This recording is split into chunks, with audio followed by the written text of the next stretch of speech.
งานมหกรรมกีฬาซีเกมครั้งที่ 33 ได้เปิดขึ้นอย่างเป็นทางการที่ประเทศไทยซึ่งสปป.ลาวส่งไป 39 ประเภทกีฬาและรวมสิ่งใส่พร้อมตั้งเป้าหมายหาเหรียญคำ Time to share D+ ผลิตภัณฑ์ปกป้องตับจากเครื่องดื่มแอลกอฮอล์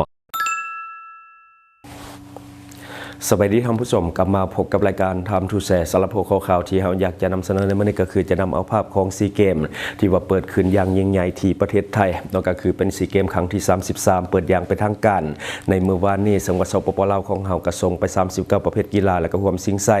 ซึ่งว่าตั้งเป้าไว้อยู่5เหรียญคำงานมหกรรมกีฬาซีเกมครั้งที่ 33 ที่ประเทศไทยเป็นเจ้าภาพได้เปิดพิธีอย่างเป็นทางการในตอนค่ำของวันที่ 9 ธันวาคม ปี 2025 อยู่ที่สนามกีฬาราชมังคลากีฬาสถานที่กรุงเทพมหานครของประเทศไทยให้เกียรติกล่าวเปิดงานโดยสมเด็จพระเจ้าอยู่หัวมหาวชิราลงกรณ์พระมหากษัตริย์แห่งราชอาณาจักรไทยมีคณะรับผิดชอบจัดการแข่งขันและก็ตัวแทนคณะนำจาก 11 ประเทศในอาเซียนพร้อมด้วยคณะนักกีฬาและกระมวลชนเข้าร่วมอย่างเป็นขบวนฟดฟื้นสำหรับสปป.ลาวให้เกียรติเข้าร่วมโดยท่านรองศาสตราจารย์ปริญญาเอกทองสฤษดิ์มังนอเมฆรัฐมนตรีกระทรวงศึกษาธิการและกีฬาทั้งเป็นประธานคณะกรรมการโอลิมปิกแห่งชาติลาวในพิธีเปิดงานในครั้งนี้เจ้าภาพได้จัดการแสดง5ชุดที่1ก็คือ Back to the Origin ก็คือสู่จุดเริ่มต้นและตัวที่2ก็คือ Ignite the Game ก็คือปลุกพลังสู่การแข่งขันและต่อมาก็คือ We are one we are connected by the sea ก็คือสายน้ำเชื่อมดวงใจเป็นหนึ่งเดียวต่อมาก็คือ One Spirit จิตวิญญาณแห่งความเป็นหนึ่งและต่อมาตัวสุดท้ายก็คือ Blooming of One Victory ก็คือมิตรภาพคือชัยชนะซึ่งทุกการแสดงส่งแสงให้เห็นถึงพลังความสามัคคีของบรรดาประเทศในอาเซียนภาษาทักทายดอกไม้ประจำชาติความเป็นมาของซีเกมและศิลปะต่อสู้มวยไทยประสานกับแสงสีเสียงอย่างงดงามส่วนวาระการเดินขบวนของสนามของคณะนักกีฬา 11 ประเทศก็หรือว่ามาจาก 11 ชาติโดยคณะนักกีฬาของลาวเป็นขบวนที่4ต่อจากอินโดนีเซียถือธงโดยวีรศักดิ์ราชวงศ์นักกีฬาเปตังเจ้าของเหรียญคำซีเกมครั้งที่ 32และก็2เหรียญคำงานมหกรรมกีฬามหาวิทยาลัยอาเซียนครั้งที่21และก็คณะนำโดยท่านศรีจันทร์จิตะปัญญาก็คือหัวหน้ากรมกีฬาระดับสูงกระทรวงศึกษาธิการและกีฬาทั้งเป็นหัวหน้าคณะนักกีฬาของลาวสำหรับงานกีฬาซีเกมครั้งที่ 33เป็นครั้งทำอิฐในรอบ18 ปีที่ประเทศไทยได้รับเกียรติเป็นเจ้าภาพต่อจากปี 2007 และก็เป็นครั้งที่ 7 ของประเทศหลายสุดในอาเซียนโดยมีนักกีฬาเข้าร่วมก็คือ 12,500 กับ 6 คนและก็สิงห์574 เหรียญคำใน50ประเภทกีฬาเฉพาะสปป.ลาวก็คือส่งคณะนักกีฬาเข้าร่วม500 กว่าคนใน39กีฬาและก็พร้อมตั้งเป้าหมายจะสู่ชนญาติให้ได้อย่างน้อยก็คือ5เหรียญคำงานมหกรรมกีฬาซีเกมครั้งที่ 33ที่ประเทศไทยเป็นเจ้าภาพจะแข่งขันจนไปถึงวันที่20ธันวาคมปี 2025จึงจะสำเร็จเนาะอันนี้ก็คือเรื่องราวของงานมหกรรมกีฬาที่ว่าเปิดขึ้นในเมื่อวานนี้อย่างยิ่งใหญ่และก็ค่อนข้างที่จะอลังการคือการเปิดซีเกมที่ไทยจัดเนาะก็ถือว่าเป็นงานที่ยิ่งใหญ่และก็อลังการสุดๆเนาะหลายคนก็น่าจะได้เห็นภาพแล้วถือเป็นการเปิดซีเกมที่ล้ำยุคล้ำสมัยนำใส่เทคโนโลยีการประสานแสงสีเสียงถือว่าออกมาดีหลายอันนี้สมเสยเรื่องของการจัดงานเนาะแต่ว่าก็ปราศจากบ่ได้เรื่องของข้อผิดพลาดต่างๆโดยเฉพาะในเรื่องของทุ่งชาติที่เคยผิดมาแล้วเนาะก็คือมาผิดซ้ำในเรื่องของการเปิดงานมหกรรมกีฬา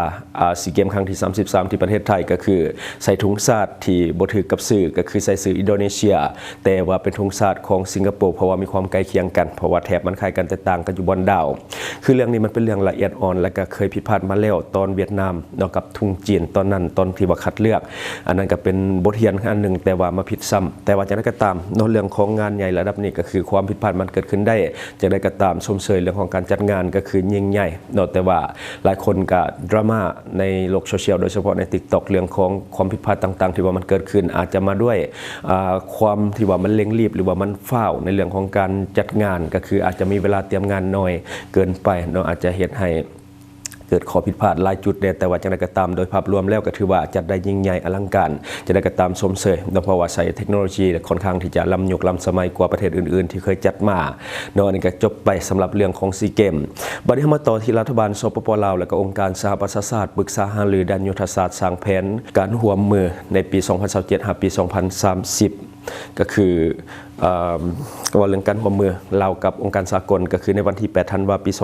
2025รัฐบาลของสปปลาวก็คือกระทรวงการเงินร่วมมือกับ4องค์การในเครือข่ายก็คือองค์การสหประชาชาติก็จะมี UNDP และก็ UNFPA UNICEF และก็ WFP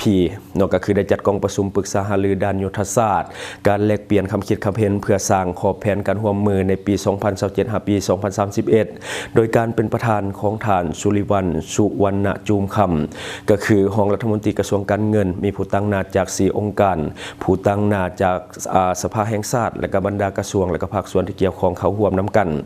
ท่านสุริวัลย์สุวรรณจูมคำก็คือรองรัฐมนตรีกระทรวงการเงินตั้งหน้ารัฐบาลสปปลาวได้แสดงความสมเสยมายัง4องค์การในเครือข่ายของสหประชาชาติที่มีความพยายามอย่างสูงและก็สุมทุกเครือแห่งบ่ว่าจะเป็นด้านเทคนิควิชาการและก็เรื่องของทุนทอนที่สนับสนุนการจัดตั้งปฏิบัติแผนงานการร่วมมือดังกล่าวในระยะที่ผ่านมาก็คือการจัดตั้งปฏิบัติแผนพัฒนาเศรษฐกิจสังคมแห่งชาติ5ปีครั้งที่9และก็ประกอบส่วนอย่างตั้งหน้าเข้าในขบวนการเรื่องของการสร้างแผนพัฒนาเศรษฐกิจสังคมแห่งชาติ5ปีครั้งที่10อย่างมีประสิทธิผลอยู่ในระยะปัจจุบัน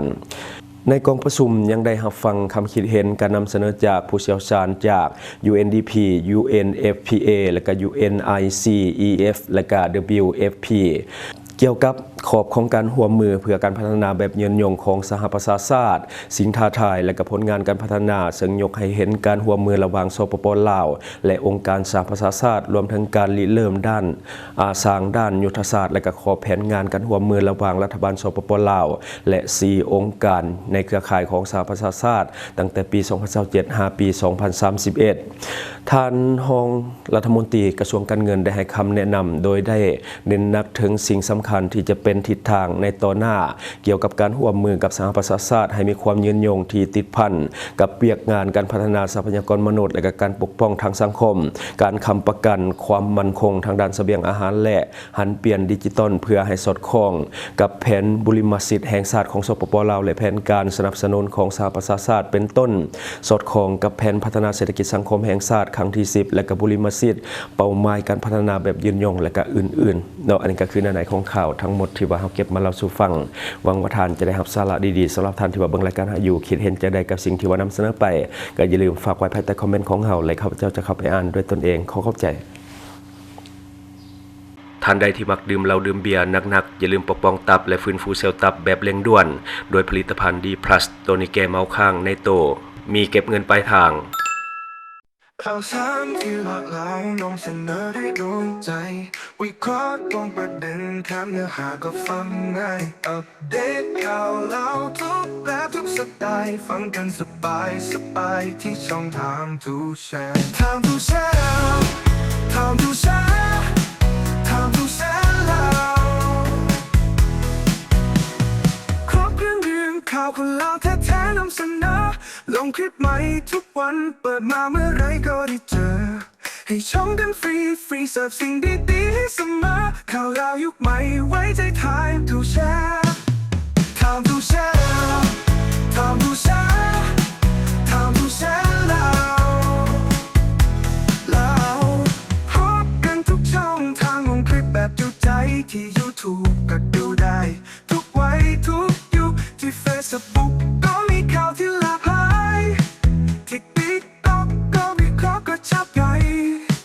ข่าวเรายุคใหม่ไว้ใจไทม์ทูแชร์ไทม์ทูแชร์ไทม์ทูแชร์ไทม์ทูแชร์แล้ว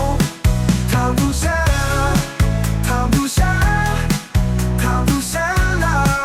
ข่าวเรายุคใหม่ไว้ใจไทม์ทูแชร์ไทม์ทูแชร์ครบเครื่องดื่มข่าวคนเล่าแท้ๆนำเสนอลงคลิปใหม่ทุกวันเปิดมาเมื่อไรก็ได้เจอ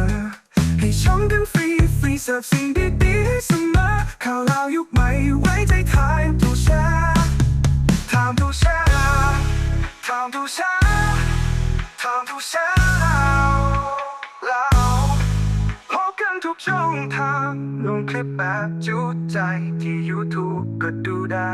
ทุกวัยทุกยุคที่ Facebook ก็มีข่าวที่หลากหลายที่ TikTok ก็วิเคราะห์ก็ชับใหญ่ ข่าวเรายุคใหม่ไว้ใจไทยทูแชร์ทางทูแชร์ทางทูแชร์ทางทูแชร์เราทางทูแชร์ทางทูแชร์ทางทูแชร์เราข่าวเรายุคใหม่ไว้ใจไทยทูแชร์ทางทูแชร์เรา ช่องทางที่คุณสามารถรับชมข่าวสารจาก Time to Share Studio